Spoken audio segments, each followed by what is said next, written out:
Hi hello Telangana రాష్ట్ర ప్రజలకి నమస్తే, గుడ్ మార్నింగ్, శుభోదయం.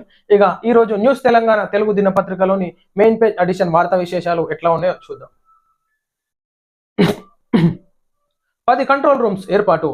గణేష్ నిమజ్జనం ఏర్పాట్లు పర్యవేక్షణపై కమాండ్ కంట్రోల్ సెంటర్ లో ఈ రోజు తెలంగాణ ముఖ్యమంత్రి రేవంత్ రెడ్డి సమీక్ష సమావేశం నిర్వహించినారు. ఈ సమావేశానికి హైదరాబాద్ సిపి సివి ఆనంద్, ఇతర పోలీస్ ఉన్నతాధికారులు హాజరయ్యారు. గ్రేటర్ హైదరాబాద్ లో వ్యాప్తంగా 733 సీసీ కెమెరాలతో నిమజ్జన ప్రక్రియను పర్యవేక్షిస్తున్న సీఎం రేవంత్ రెడ్డికు సిపి ఆనంద్ వివరించారు. ఖచ్చితంగా ఈనాడు కమాండ్ కంట్రోల్ లో భద్రతా చర్యల దృష్ట్యా ఉన్నటువంటి సీసీ కెమెరాలు ఏర్పాటు చేయడం జరిగింది. నగర వ్యాప్తంగా పటిష్ట బందోబస్తును ఏర్పాటు చేయడం జరిగింది. ఎక్కడ ఘర్షణలు జరగకుండా సాఫీగా గణేష్ నిమజ్జన కార్యక్రమాలు ముందుకు తీసుకెళ్లి విజయవంతంగా సహకరించాలని చెప్పేసి రేవంత్ రెడ్డి గారు ప్రజలకు రిక్వెస్ట్ చేశారు. అధికారులు కూడా ప్రతి ఒక్కరికి మండలాల వారిగా ఉన్నటువంటి ఇన్ఛార్జెస్ కి త్వరగా పూర్తి చేసుకొని నిమజ్జన కార్యక్రమాలు పూర్తి చేసుకొని ఈనాడు తెలంగాణ రాష్ట్రంలో ఏ విధమైనటువంటి ఎక్కడ ఏ జిల్లాల్లో కానీ ఉన్నటువంటి గ్రామీణ స్థాయిలో రూరల్ ఏరియాస్ హైదరాబాద్ సిటీస్ లో కానీ క్షేమంగా అందరూ నిమజ్జన కార్యక్రమాలు పూర్తి చేసుకుని ఏ విధమైనటువంటి ఘర్షణలకు దారి తీసుకోకుండా మత ఘర్షణలు జరగకుండా చూసుకోవాలని చెప్పేసి కూడా ఇన్స్ట్రక్షన్స్ ఇవ్వడం జరిగింది. సో ప్రతి ఒక్కరూ ఈనాడు నిమజ్జన కార్యక్రమాల్లో గణేష్ ఉత్సవ సమితి కంట్రోల్లో జరిగేటటువంటి అన్ని కార్యక్రమాలు సాఫీగా జరగాలని చెప్పేసి కోరుకుందాం.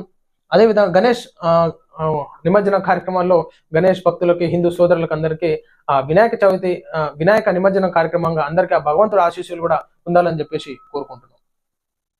2075 కోట్లతో ఉస్మానియా ఆసుపత్రి 30 లక్షల చదరపు అడుగుల విస్తీర్ణంలో 2000 పడకల సామర్థ్యంతో నిర్మాణం ఉన్న 21 విభాగాలకు తోడు మరో 6 ప్రతి విభాగానికి ఒక ఆపరేషన్ థియేటర్ 2027 నాటికి పూర్తి అవ్వడమే లక్ష్యం వైద్య ఆరోగ్య శాఖ నిర్ణయం. ఖచ్చితంగా మంచి నిర్ణయం. ఈనాడు గత ప్రభుత్వం ఏ విధంగా ఉస్మానియా ఆసుపత్రిలో ఒకసారి చూస్తే దాంట్లోకి మరలా పబ్లిక్ పోయేటటువంటి ప్రసక్తి ఉండదు.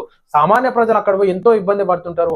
వాళ్ళు దిక్కు లేక ఎవరు సపోర్ట్ లేక దాంట్లో సాగు బతుకుల మధ్య వేస్తే చనిపోతాడా బతుకుతాడా అనేటటువంటి సందర్భాలు మనం చూడొచ్చు. ఒకసారి రాజకీయ నాయకులు ఎవరన్నా అక్కడ ట్రీట్మెంట్ తీసుకుంటారా?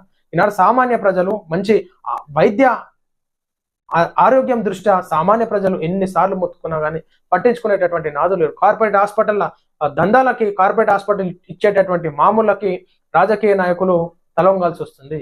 సో పేద ప్రజల గురించి ఒకసారి ఆలోచించాలి. ఉస్మానియా హాస్పిటల్ అయితేనేమి తెలంగాణ రాష్ట్రంలో ఎక్కడ గవర్నమెంట్ హాస్పిటల్నా సరైనటువంటి ఫెసిలిటీని అందించాలి. సరైనటువంటి వైద్యాన్ని నిరుపేద ప్రజలకు అందించినప్పుడే కదా మంచి రాజకీయ వ్యవస్థను మనం ఏర్పాటు చేసుకోవచ్చు.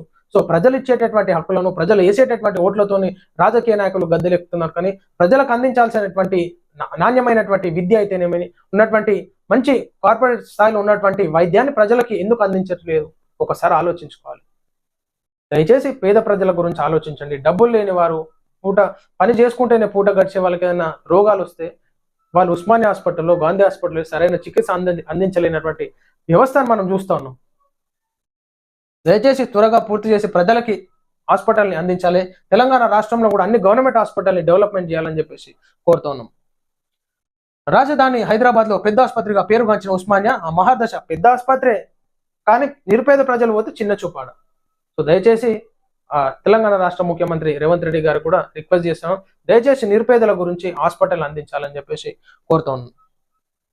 రాహుల్ గాంధీ నాలుక కోస్తే ₹11 లక్షలు ఇస్తా శివసేన షిండే వర్గం ఎమ్మెల్యే సంజయ్ గైక్వాడ్.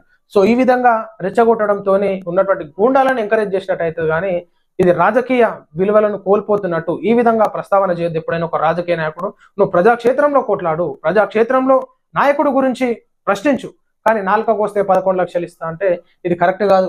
షిండే గారు ఎమ్మెల్యే సంజయ్ గైక్వాడ్ గారు దయచేసి రాజకీయ విలువలను కాపాడాలని చెప్పేసి కోరుతాను. అసలు ఏం జరిగిందో చూద్దాం. కాంగ్రెస్ అగ్రనేత రాహుల్ గాంధీపై మహారాష్ట్ర సీఎం షిండే వర్గానికి చెందిన శివసేన ఎమ్మెల్యే సంజయ్ గైక్వాడ్ వివాదాస్పద వ్యాఖ్యలు చేశారు. రాహుల్ నాలుక కోస్తే 11 లక్షలు ఇస్తానని బహిరంగ ప్రకటించారు.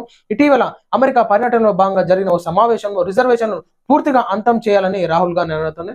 సో రాజకీయ పరంగా కొట్లాడాలి, ప్రజాక్షేత్రంలో కొట్లాడాలి, కానీ ఇట్లా కోస్తే ఇస్తా అంటే అది కరెక్ట్ కాదు. అందరూ కోసుకుంటూనే పోతే ఇక రాజకీయ నాయకులు ఉండరు. దయచేసి ఆలోచించుకోవాలి ప్రజలారా, అది కరెక్ట్ కాదు.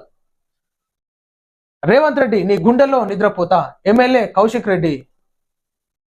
రేవంత్ రెడ్డి గుండెలో పోయి నువ్వు నిద్రపోయి ఏం చేస్తావు? ఈనాడు బీఆర్ఎస్ ప్రభుత్వము ప్రజల గుండెల్లో లేకనే కదా కాంగ్రెస్ ప్రభుత్వం వచ్చింది. నువ్వు రేవంత్ రెడ్డి గుండెల్లో నిద్రపోతే ఆయన ఏం చేస్తాడు? దుప్పటి కప్పుకొని నిద్రపోతే ఏమొస్తుంది? రాజకీయం చెయ్యి. ప్రజలలో ఈనాడు మంచి పేరు తీసుకురావడానికి కృషి చేయాలి. కానీ రేవంత్ రెడ్డి గుండెల్లో నిద్రపోయి నువ్వేం చేస్తావు? ఎందుకు ఇట్లా నిద్ర పడతలేదా? రేవంత్ రెడ్డి గుడ్డ మీద వెచ్చగా ఉంటుందా ఏంది ఏమన్నా? తనను హత్య చేయమని షేర్లింగంపల్లి ఎమ్మెల్యే ఆర్కపూడి గాంధీని పంపించినట్లు ముఖ్యమంత్రి రేవంత్ రెడ్డి ఒప్పుకున్నారని బీఆర్ఎస్ ఎమ్మెల్యే పాడి కౌశిక్ రెడ్డి సంచలన వ్యాఖ్యలు చేశారు.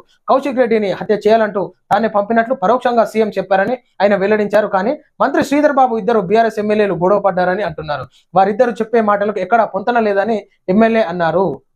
పాడి కౌశిక్ రెడ్డి గారు, మీరు ఫస్ట్ ఏదైతే ఎమ్మెల్యేలు వేరే పార్టీల నుంచి ఒక పార్టీలకు జంప్ అవుతున్నారు, గాజులు వేసుకోవాలి, చీర కట్టుకోవాలి అని అన్నావు, అది ఎంతవరకు కరెక్ట్ ఒకసారి ఆలోచించుకోవాలి. ఈనాడు నా ఇంటి మీదకి వచ్చారంటే ఉన్న ఇష్టం వచ్చినట్టు విమర్శలు చేయడం, ఆత్మాభిమానాలు దెబ్బతీయడం ఎంతవరకు కరెక్ట్?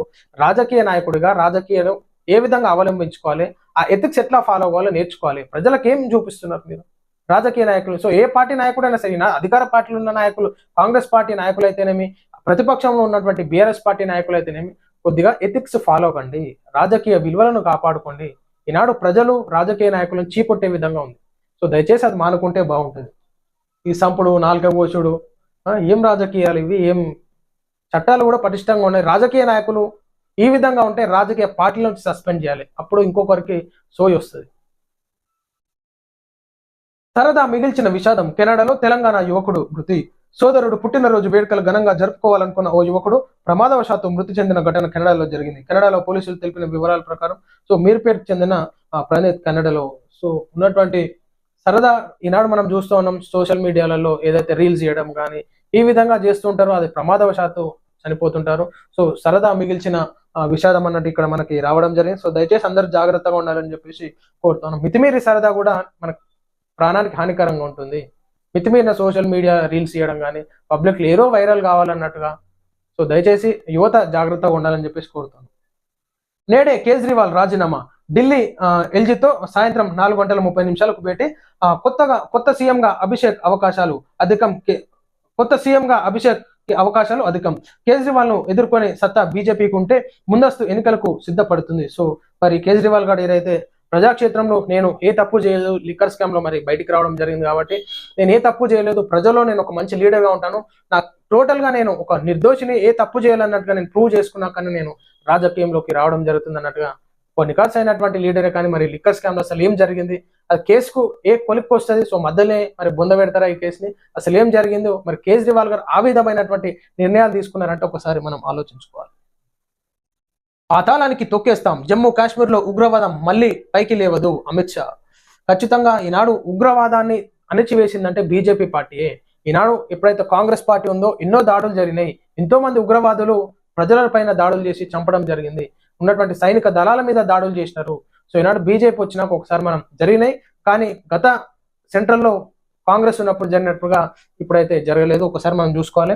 జమ్మూ కాశ్మీర్ లో ఉగ్రవాదాన్ని పాతాళానికి తొక్కేస్తామని, మళ్ళీ అది పైకి లేవకుండా చేస్తామని కేంద్ర హోంమంత్రి అమిత్ షా చెప్పారు. ఇక ఆర్టికల్ 370 అనేది చరిత్ర అన్నారు. భారత రాజ్యాంగంలో ఎన్నడూ ఖచ్చితంగా మరి భారత చరిత్రలో 370 ఆర్టికల్ అన్నది చాలా గొప్పది. ఏ కేంద్రంలో కాంగ్రెస్ ప్రభుత్వం రూల్ చేసినా కానీ దాన్ని ముందుకు తీసుకురాలేకపోయినారు. కానీ ఈనాడు బీజేపీ ప్రభుత్వం ముందుకు వచ్చి ఉన్నటువంటి ప్రజల క్షేమం రీత్యా ఉన్నటువంటి బార్డర్ సెక్యూరిటీ ఫోర్స్ ని కూడా పటిష్టంగా చేస్తూ ఎప్పటికప్పుడు మరి ఫోర్సెస్ ని నిఘా నేత్రాలతోని మరి ఎప్పటికప్పుడు చర్యలు తీసుకుంటున్నారు. సో ఈనాడు ఉగ్రవాదులను అంతం చేసే విధంగా ఈనాడు భారత సెక్యూరిటీ ఫోర్సెస్ కూడా చాలా ఉన్నటువంటి ఆ చలిలో గడ్డ కట్టేటటువంటి చలిలో అయితేనేమి సెక్యూరిటీ ఫోర్స్ చాలా కష్టపడుతుంటారు. ఉన్నటువంటి ఫ్యామిలీస్ ని విడిచిపెట్టి, పిల్లలని విడిచిపెట్టి, ఫ్యామిలీలకు దూరమై ఉండి భారతదేశ ప్రజల కోసం సేవా కార్యక్రమాలు చేస్తున్నారు. వాళ్ళ జీవితాలని అర్పిస్తున్నారు. ప్రాణాలకు సైతం లెక్క చేయకుండా మనకి కాపలాగా వస్తుంటారు. కాబట్టి ఆర్మీ దళాలకు కూడా నేను సెల్యూట్ చేస్తున్నాను. సో ఉగ్రవాదాలని ఏర్చివేసే విధంగా ఈనాడు బీజేపీ పార్టీ పనిచేస్తూ ఉంది సెంట్రల్లో. సో ఇది మనం చూస్తూ ఉన్నాం. ఈ రోజు మరి వార్తా విశేషాలు న్యూస్ తెలంగాణ దినపత్రికలోని మెయిన్ పేజ్ ఎడిషన్ వార్తా విశేషాలు. నమస్తే.